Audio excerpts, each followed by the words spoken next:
আসসালামু রাহমাতুল্লাহি ওয়া বারাকাতুহু। জি, আসিয়া বিনতে মালিক বোন জানতে চেয়েছেন বাংলাদেশ থেকে যে অনেকে বলে থাকে যে কোনো ফ্যামিলিতে বা কোনো বাড়িতে যদি অনেকগুলো হাফেজ বা আলেম থাকে তাহলে সেই পরিবারের কেউ মারা গেলে সে সওয়াব পাবে এবং শান্তিতে থাকবে। এ কথাটি ঠিক কিনা? জি না, এই কথাটি ভুয়া কথা। এ ধরনের কথা বিশ্বাস করা যাবে না। রাসূল সাল্লাল্লাহু আলাইহি সাল্লাম নিজেই বলছেন তার মেয়ে ফাতেমাকে, ফাতেমা, দুনিয়াতে কিছু চাওয়া পাওয়া থাকলে চেয়ে নাও, পরকালে আমার ওসিলাতে বা আমার নাম দিয়ে তুমি কিছু করতে পারবে না, আমল লাগবে। সুতরাং যেখানে রাসূল পারবে না সেখানে আমার মতন আর ওর মতন হয়তো আলেম কি পারবে? এটা ভুয়া কথা। হ্যাঁ, এটা ঠিক আছে যে কেউ পরিবারে কেউ মারা গেলে সেই আলেম যদি পরেজগার দিনদার হয় আর দোয়া করে, সেই দোয়াটা কবুল হতে পারে। হয়ে গেছে বা হয়ে যাবে এমনটি নয়, গ্যারান্টি দেওয়া বলা যাবে না।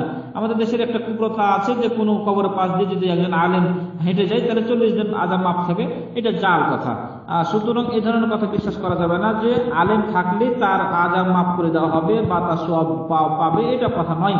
হ্যাঁ, সেই আলেম যদি পরেজগার হয়, দিনদার হয়, ভালো হয়, যেহেতু রাসূল সাল্লাল্লাহু আলাইহি ওয়াসাল্লাম বলেছেন যে 3টি আমল কবরে জারি থাকে, সব পেতে থাকে, তার মধ্যে একটা হলো ওয়ালাদুন সালেহ, নেক সন্তান যদি থাকে আর নেক সন্তান দোয়া করে তাহলে তার দোয়াটা কবুল হতে পারে।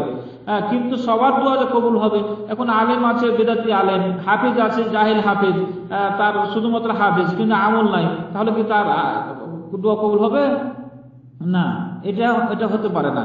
সেজন্য সে যদি দিনদার হয়, পরেশগার হয়, আমলদারি হয়, তাহলে সে দোয়া করলে দোয়াটা কবুল হবে। কিন্তু দোয়া না করে এমনিতেই খালি আলেম আছে ঘুরে বেড়াচ্ছে, তাহলে তার সওয়াব লিখে দেওয়া হবে কবরে পরিবারের। এটা কথা ঠিক নয়, এটা ভুয়া কথা, এটা বানোয়াট কথা। আল্লাহ রাব্বুল আলামিন আমাদের সবাইকে, যারা কবরবাসী হয়েছে তাদের সবাইকে ক্ষমা করুন। জাযাকাল্লাহু খাইর।